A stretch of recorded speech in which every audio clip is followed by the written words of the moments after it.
आज हम लोग एनसीईआरटी क्लास 6 का अध्याय 7 मतलब एक्सरसाइज 7 को देखेंगे, जो कि एनसीईआरटी बुक से है। अशोक एक अनोखा सम्राट जिसने युद्ध का त्याग किया। अशोक एक अनोखा सम्राट जिसने युद्ध का त्याग किया। रोशन के रुपये। जन्मदिन पर रोशन को दादाजी के कड़क नोट मिले। जन्मदिन पर रोशन को दादाजी से कड़क नोट मिले। उसने उन्हें अपने हाथ में दबा रखा था। उसे एक नई सीडी खरीदने का बहुत मन था, लेकिन साथ ही वह बिल्कुल नए कड़क नोटों को देखना और छूकर महसूस करना चाहती थी। तभी उसने पाया कि सभी नोटों में दाहिनी तरफ गांधी जी का मुस्कुराता चेहरा बना था और बाईं तरफ छोटे छोटे शेर चित्रित थे। उसने सोचा आखिर यहाँ शेर क्यों बने हुए हैं।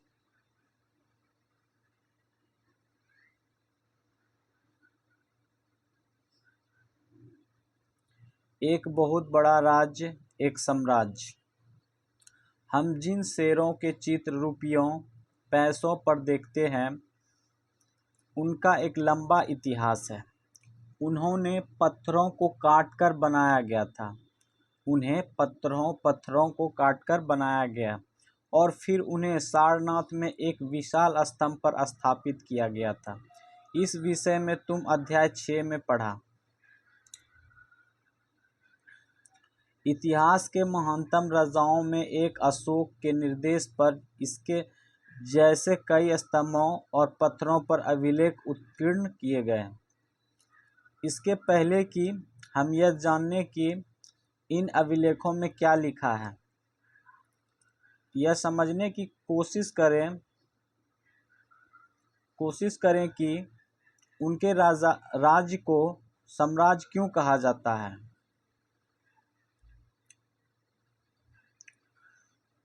अशोक जिस साम्राज्य पर शासन करते थे, उसकी स्थापना उनके दादा चंद्रगुप्त मौर्य ने लगभग 2300 साल पहले की थी। तो इसमें पूछा जाए कि अशोक के दादा कौन थे, तो चंद्रगुप्त मौर्य थे। चाणक्य या कौटिल्य के नाम से एक बुद्धिमान व्यक्ति ने चंद्रगुप्त की सहायता की थी। चंद्रगुप्त की सहायता कौन किया था? चाणक्य। उन्हीं का नाम कौटिल्य भी था। चाणक्य के कई विचार हमें अर्थशास्त्र नाम की किताब में मिलते हैं। चाणक्य का जो था अर्थशास्त्र के नाम में किताब में मिलता है।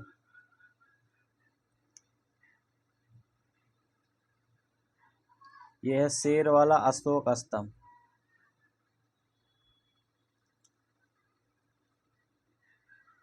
ये शेर वाला अशोक स्तंभ है। ये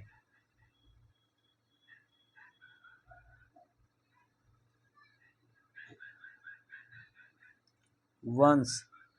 जब एक ही परिवार के कई सदस्य एक के बाद एक राजा बनते हैं, तो उन्हें एक ही वंश कहा जाता है। वंश के बारे में थोड़ा जानते हैं क्या है। तो जब एक ही परिवार के कई सदस्य एक के बाद एक राजा बनते हैं, मतलब अल्टरनेट, तो उन्हें एक ही वंश का कहा जाता है। मौर्य वंश में 3 महत्वपूर्ण राजा थे। मौर्य वंश में 3 महत्वपूर्ण राजा थे। तो कौन कौन थे? चंद्रगुप्त, उसका बेटा बिंदुसार और बिंदुसार का पुत्र अशोक। पहले हो गया चंद्रगुप्त, फिर उसका बेटा हो गया बिंदुसार, और फिर बिंदुसार का बेटा हो गया अशोक।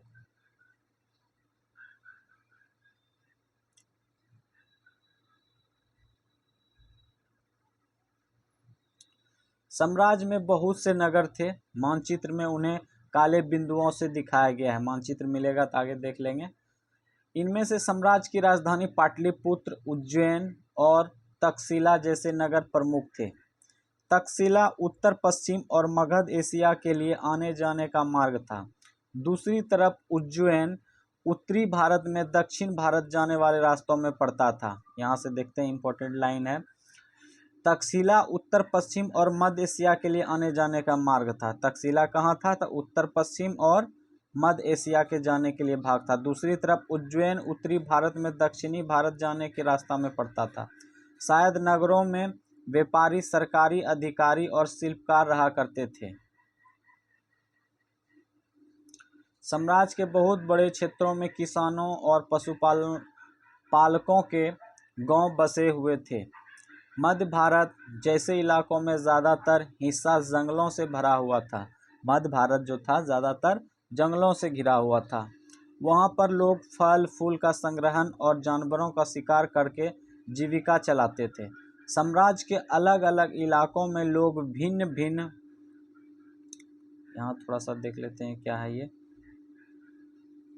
जिन जगहों पर अशोक के शिलालेख मिले हैं उन्हें लाल बिंदुओं से दिखाया गया है। ये सारे इलाके साम्राज्य के भीतर थे। उन्हें देशों के नाम बताओ जहां अशोक के अभिलेख मिले हैं। भारत के कौन सा राज्य मौर्य साम्राज्य से बाहर थे? ये लाल बिंदु वाला वो हो गया और गौ निवास हो गया। लाल बिंदु वाला वो हो गया जहाँ से शिलालेख मिला था, और नगर बस्ती जो बचा था ये ब्लैक वाला है सब।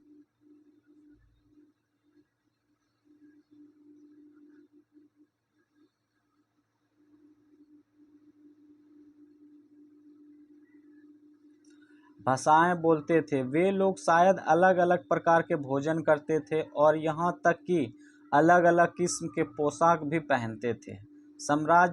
राज्य साम्राज्य से कैसे भिन्न था? राज्य जो था साम्राज्य से कैसे भिन्न था? चूंकि साम्राज्य राज्यों से बड़ा होता है, राज्य जो था चूंकि साम्राज्य राज्यों से बड़े होते हैं और उनकी रक्षा के लिए बड़ी सेनाओं की ज़रूरत होती है, इसलिए सम्राटों को राजाओं की तुलना में ज़्यादा संसाधनों की ज़रूरत होती है।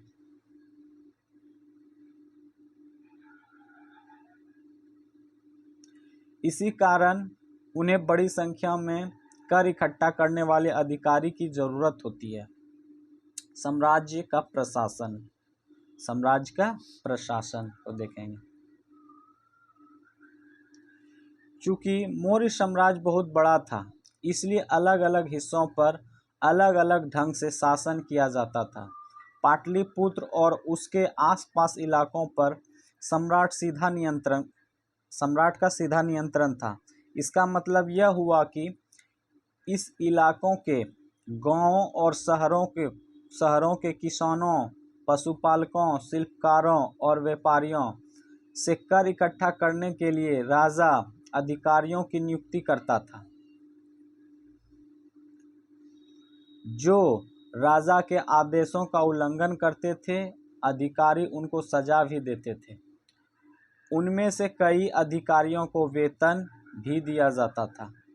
संदेशवाहक एक जगह से दूसरी जगह घूमते रहते थे और राजा के जासूस अधिकारियों के कार्यकलाप पर नजर रखते थे। इन सब के ऊपर सम्राट था, जो राज परिवार एवं वरिष्ठ मंत्रियों की सहायता से सब पर नियंत्रण रखता था।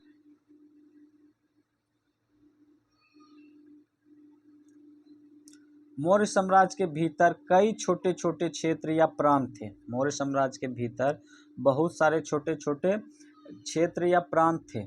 इन पर तक्षशिला या उज्जैन जैसी प्रांतीय राजधानियों से शासन किया जाता था। कुछ हद तक पाटलिपुत्र से इन क्षेत्रों पर नियंत्रण रखा जाता था और अक्सर राजकुमारों को वहाँ का राज्यपाल मतलब गवर्नर बनाकर भेजा जाता था। लेकिन ऐसा लगता है कि इन जगहों पर स्थानीय परंपराओं और नियमों को भी माना जाता था। प्रादेशिक केंद्रों के बीच विस्तृत क्षेत्र थे।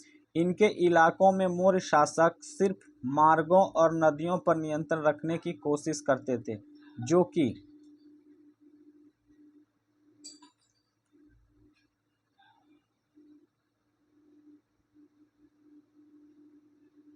कि आवागमन के लिए महत्वपूर्ण थे। यहाँ से उन्हें जो भी संसाधन कर और भेंट के रूप में मिलते थे, उन्हें इकट्ठा किया जाता था। उदाहरण के लिए अर्थशास्त्र में यह लिखा है कि उत्तर पश्चिम कंबल के लिए और दक्षिण भारत सोने की कीमती पत्थरों के लिए प्रसिद्ध था। उत्तर पश्चिम कंबल के लिए और दक्षिण भारत सोने और कीमती पत्थरों के लिए प्रसिद्ध था। संभव है कि संसाधन नजराने के रूप में भी इकट्ठा किए जाते थे। संसाधन जो था नजराने के रूप में भी इकट्ठा किया जाता था।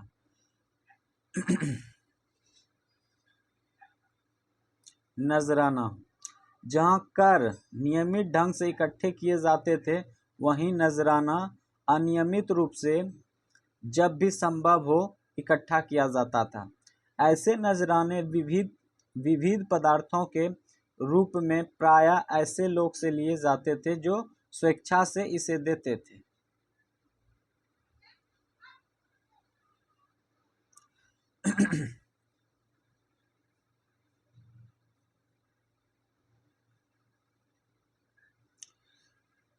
मेगास्थनीज, राजधानी के सम्राट। मेगास्थनीज चंद्रगुप्त के दरबार में पश्चिम एशिया के यूनानी राजा सेल्यूकस निकेटर का राजदूत था। मेगास्थनीज चंद्रगुप्त के दरबार में पश्चिमी एशिया के यूनानी राजा सेल्यूकस निकेटर का राजदूत था। मेगास्थनीज ने कुछ देखा उसका विवरण दिया। यहाँ हम उसके विवरण का एक अंश दे रहे हैं। सम्राट का जनता के सामने आने के अवसरों पर शोभा यात्रा के रूप में जश्न मनाया जाता है। उन्हें एक सोने की पालकी में ले जाया जाता था और उनके अंगरक्षक सोने और चांदी से अलंकृत हाथियों पर सवार रहते हैं। कुछ अंगरक्षक पेड़ों को लेकर चलते हैं। इन पेड़ों पर प्रशिक्षित तोते का झुंड रहता है जो सम्राट के सिर के चारों तरफ चक्कर लगाता रहता है। राजा सामान्यतः हथियारबंद महिलाओं से घिरे होते हैं।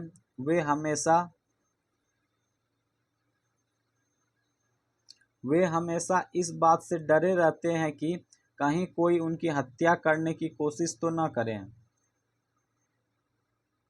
उनके खाना खाने के पहले खास नौकर उस खाने को चखते हैं।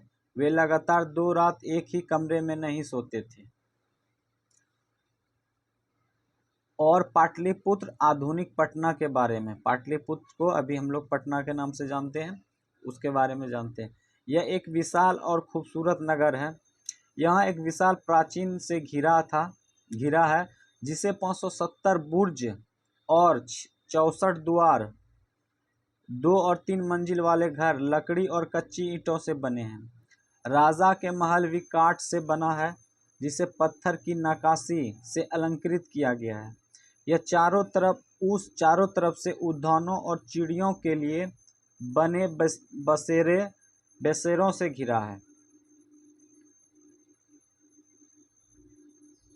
राजा द्वारा खाने के लिए पहले खास नौकर उससे खाने को क्यों चखते थे? पाटलिपुत्र मोहनजोदड़ो से किस तरह भिन्न था?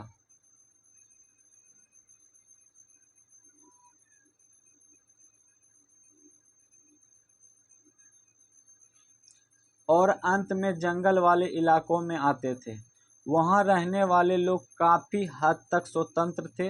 उनसे यह उम्मीद की जाती थी कि वह मौर्य पदाधिकारियों के हाथी, लकड़ी, मधु और मोम जैसी चीजें ला कर दे। अशोक एक अनोखा सम्राट।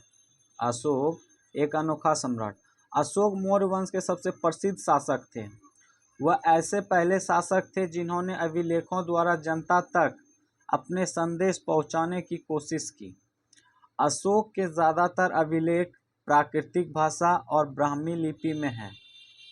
अशोक का ज़्यादातर अभिलेख प्राकृतिक भाषा और ब्राह्मी लिपि में है।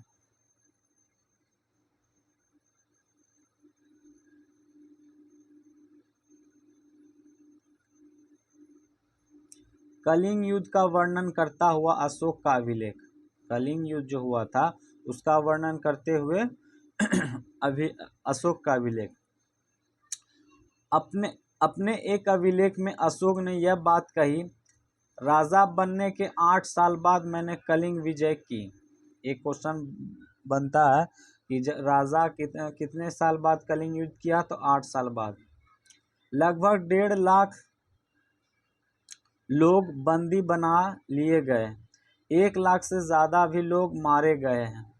इससे मुझे अपार दुख हुआ, क्योंकि जब किसी स्वतंत्र देश को जीता जाता है तो लाखों लोग मारे जाते हैं और बहुत सारे बंदी बनाए जाते हैं। इसमें ब्राह्मण और शर्मन भी मारे जाते हैं। जो लोग अपने सगे संबंधियों और मित्रों को बहुत प्यार करते हैं तथा दासों और मृतकों के प्रति दयावान होते हैं, वे भी युद्ध में या तो मारे जाते हैं या अपने प्रियजनों को खो देते हैं। इसलिए मुझे पश्चाताप हो रहा है। अब मैंने धर्म पालन करने एवं दूसरों की इसकी शिक्षा देने का निश्चय किया है। मैं मानता हूँ कि मैं धर्म के माध्यम से लोगों का दिल जीतना बलपूर्वक विजय पाने से ज़्यादा अच्छा है। मैं यह अभिलेख भविष्य के लिए एक संदेश के रूप में इसलिए उत्कीर्ण कर रहा हूँ कि मेरे बाद मेरे बेटे और पोते भी युद्ध न करें। इसके बदले उन्होंने यह सोचना चाहिए कि धर्म को कैसे बढ़ाया जाए। कलिंग की लड़ाई में युद्ध को लेकर अशोक के विचारों का कैसे परिवर्तन हुआ। धर्म संस्कृत शब्द में धर्म का प्राकृतिक रूप है। धम्म संस्कृत शब्द में धर्म का प्राकृतिक रूप है।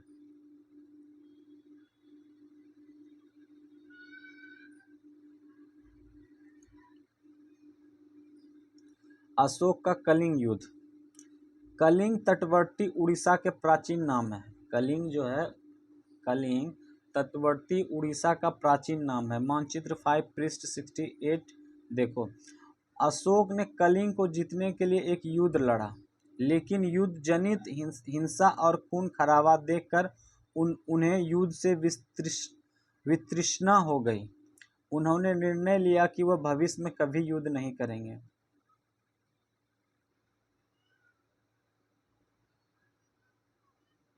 अशोक का धर्म क्या था?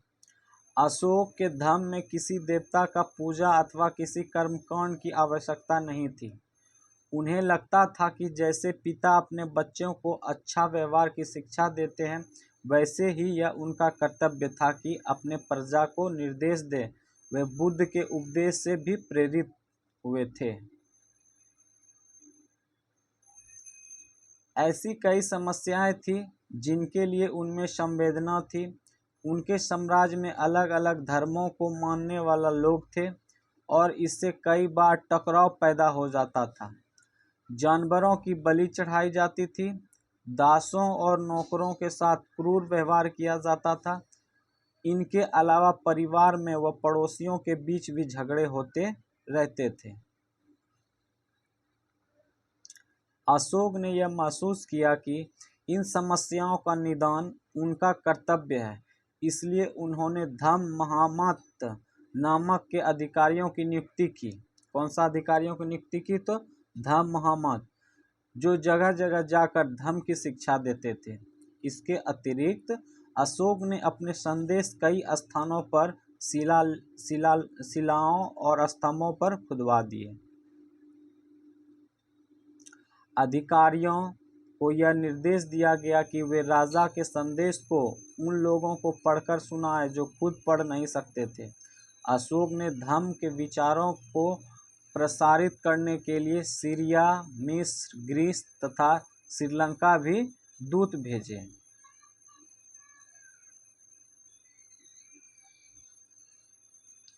पृष्ठ संख्या 76-77 पर दिए गए मानचित्र 6 पर इन चित्रों को पहचानने का प्रयास कीजिए। उन्होंने सड़कें बनवाई, कुएं खुदवाए और विश्राम गृह बनवाए। इसके अतिरिक्त उन्होंने मनुष्यों व जानवरों का चिकित्सा को भी व्यवस्था की। पहले इसको थोड़ा सा देख लेते हैं। उत्कृष्ट पॉलिश वाले पत्थर, इस मूर्ति को देखें। ये बिहार की रामपुरवा में मिले हैं। एक मौर्यकालीन स्तंभ का हिस्सा है। अभी इसे राष्ट्रपति भवन में रखा गया है। यह उस समय की मूर्तिकला का एक नमूना था।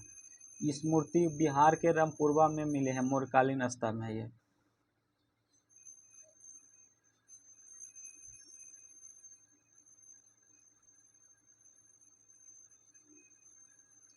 अपनी प्रजा के लिए अशोक के संदेश।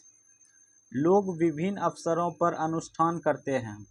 उदाहरण के लिए जब वह बीमार होते हैं, जब उनके बच्चों का विवाह होता है, बच्चों के जन्म पर, और जब यात्रा शुरू करते हैं। क्या चीज़ पे अनुष्ठान करते हैं? तो जब वो बीमार होते हैं, जब उनके बच्चों का विवाह होता है, बच्चों के जन्म पर, और जब यात्रा शुरू करते हैं, तब वे तरह तरह के अनुष्ठान करते हैं। ये कर्मकांड किसी काम के नहीं हैं।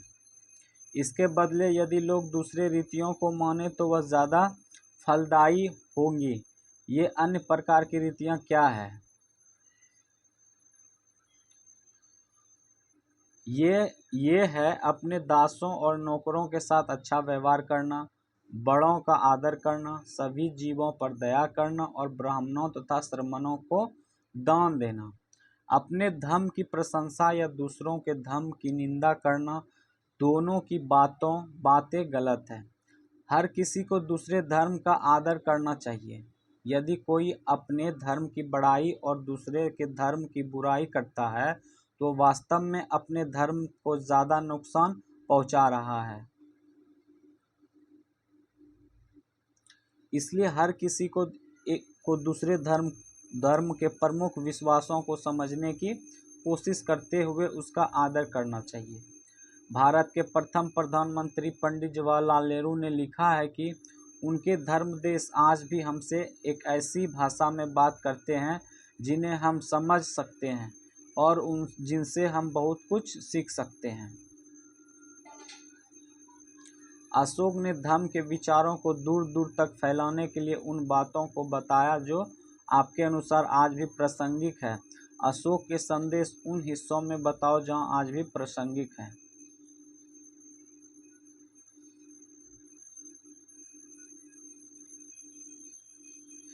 ब्राह्मी लिपि।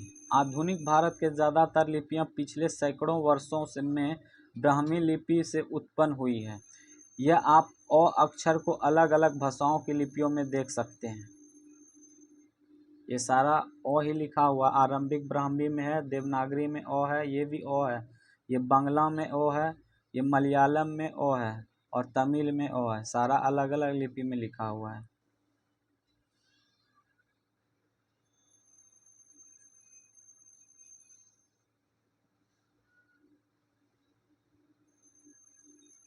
अन्यत्र। मौर्य साम्राज्य के उभरने से थोड़ा पहले, लगभग 2400 वर्ष पहले, चीन में सम्राटों ने चीन की दीवार का निर्माण शुरू किया। चीन का दीवार का निर्माण शुरू किया, यही है चीन का दीवार। इसे बनाने का उद्देश्य उत्तरी सीमा की पशुपालकों लोगों की रक्षा करना था। अगले 2000 वर्ष तक इस दीवार पर निर्माण कार्य चलता रहा क्योंकि साम्राज्य की सीमा बदलती रही। यही दीवार लगभग 6400 किलोमीटर लंबी है।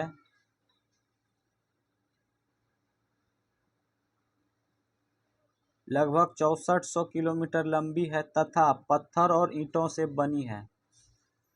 इसकी ऊपरी सतह सड़क जैसी चौड़ी है। इस दीवार को बनाने के लिए हजारों लोगों को काम करना पड़ा। हर 100 से 200 मीटर की दूरी पर इस पर निगरानी के लिए बुर्ज बने हुए हैं। पड़ोसी देशों के प्रति अशोक की रवैया चीनी सम्राटों के रवैयों से कैसे भिन्न था? उपयोगी शब्द देख लेते हैं। साम्राज्य, राजधानी, अधिकारी, संदेशवाहक, प्रांत, धर्म। कुछ रिक्त स्थान वाला प्रश्न देख लेते हैं।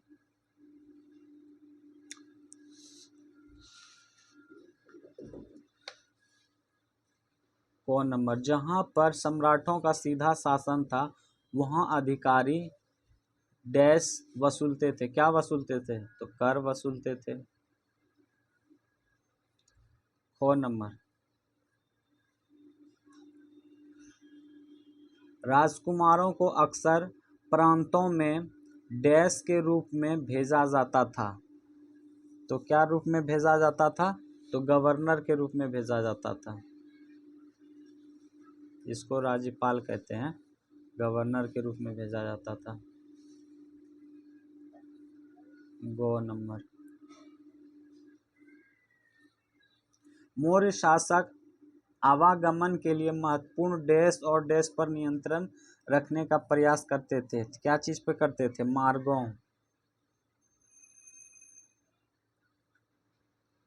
मार्गों और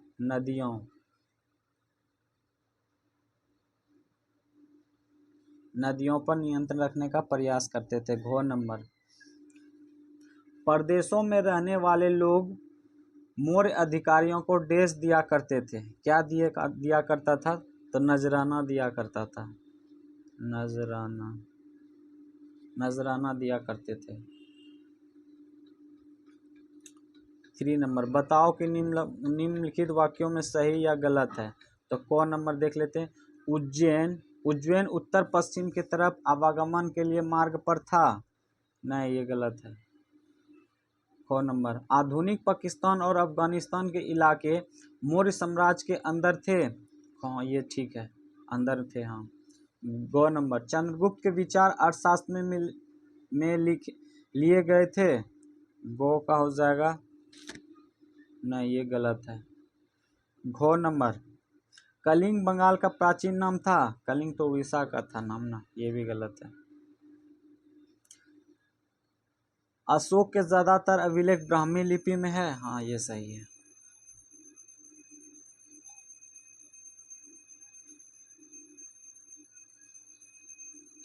ये व्यापारिक मार्ग के रास्ता का मैप है। कुछ इसको देख लेते हैं, थोड़ा सा इम्पोर्टेंट है ये।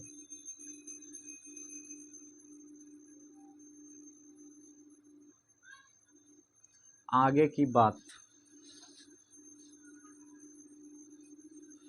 लगभग 2200 वर्ष पहले मौर्य साम्राज्य का पतन हो गया था। तो मौर्य साम्राज्य का पतन कब हो गया था? तो लगभग 2200 वर्ष पहले। इसके स्थान पर साथ ही अन्य जगहों पर भी कई नए राज्य का उदय हुआ। पश्चिमोत्तर में तथा उत्तर भारत के कुछ भागों में करीब 100 सालों तक हिंद यवन राजाओं का शासन रहा। इनके बाद पश्चिमोत्तर, उत्तर तथा पश्चिमी भारत पर शक नामक माध्यम एशियाई लोगों का शासन स्थापित हुआ। इनमें से कुछ राज्य लगभग 500 वर्ष तक टिके रहे, जब तक कि शक शासकों की गुप्त शासकों पर पराजय नहीं मिल गई। अध्याय 10। शकों के बाद कुषाण का। इसमें कुषाण लगभग 200 वर्ष पहले आया था। शकों के बाद, शक के बाद ही कुषाण आया था। कभी अरेंज पूछ देता है तो ये याद रखना है, शक के बाद कुषाण शासन स्थापित हुआ। अध्याय 9 में तुम कुषाणों के बारे में और अधिक जानोगे। उत्तर तथा मध्य भारत के कुछ इलाकों में मौर्य सेना नायक पुष्यमित्र शुंग ने एक राज्य की स्थापना की। ये देख लेते हैं। ये जो है ना, हिंद यवन का सिक्का है। ये हिंद यवन का सिक्का है। और इधर ये कुषाण का सिक्का है, कुषाण वंश का। स्थापना की। शुंगों के बाद कन्नव। पहले पहले पहले देख लेते हैं क्या। पहले शक, फिर कुषाण, अब ये कह रहा है शुंग के बाद कन्नव। शुंग के बाद कन्नव तथा कुछ वंशों के शासन तब तक चला जब तक लगभग 1700 वर्ष पहले गुप्त साम्राज्य की स्थापना हुई। वो लोग को शासन जब तक चला, वो क्या क्या थे, शक थे, कुषाण था और शुंग। उसके बाद फिर जब तक लोग का शासन चला, जब तक कि गुप्त साम्राज्य की स्थापना नहीं हुआ था। हमने देखा कि पश्चिमी भारत के कुछ हिस्सों पर शकों का शासन था। यहाँ पश्चिमी भारत तथा मध्य भारत के शासन कर रहे सातवाहन शासकों के साथ इनके कई युद्ध हुए। लगभग 2100 साल पहले स्थापित सातवाहन राज्य लगभग 400 सालों तक टिका रहा। लगभग 1700 वर्ष पहले मध्य तथा पश्चिमी भारत में वकाटक वंश का शासन स्थापित हुआ। दक्षिण भारत में 2200 से 1800 साल पूर्व के बीच चोलों, चेरों तथा पांड्यों ने शासन किया। लगभग 1500 साल पहले पल्लवों और चालुक्यों के दो बड़े राज्यों की स्थापना हुई। इसके अलावा और भी कई राज्य और राज्य थे। इनके बारे में हम उनके सिक्कों, पांडुलिपियों तथा पुस्तकों से पता चलता है कि इन सब के साथ साथ उनके अनेक ऐसे परिवर्तन भी हो रहे थे जिनमें समान स्त्री पुरुष का महत्वपूर्ण योगदान था।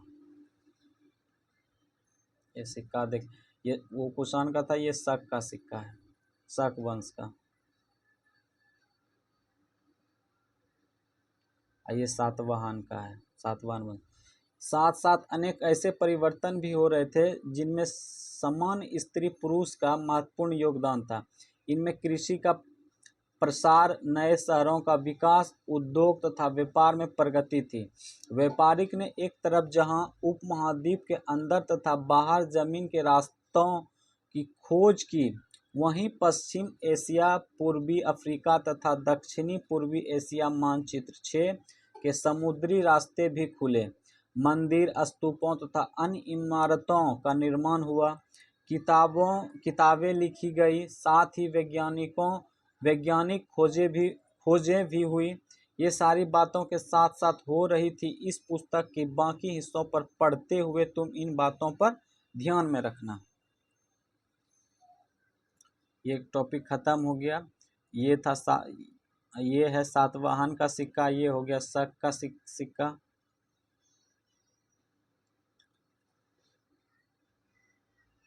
और ये हो गया कुषाण वंश का, ये होगा हिंद यवन सिक्का।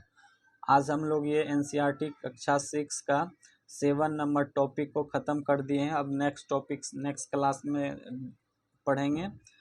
आज का क्लास यहीं पे समाप्त करते हैं। धन्यवाद।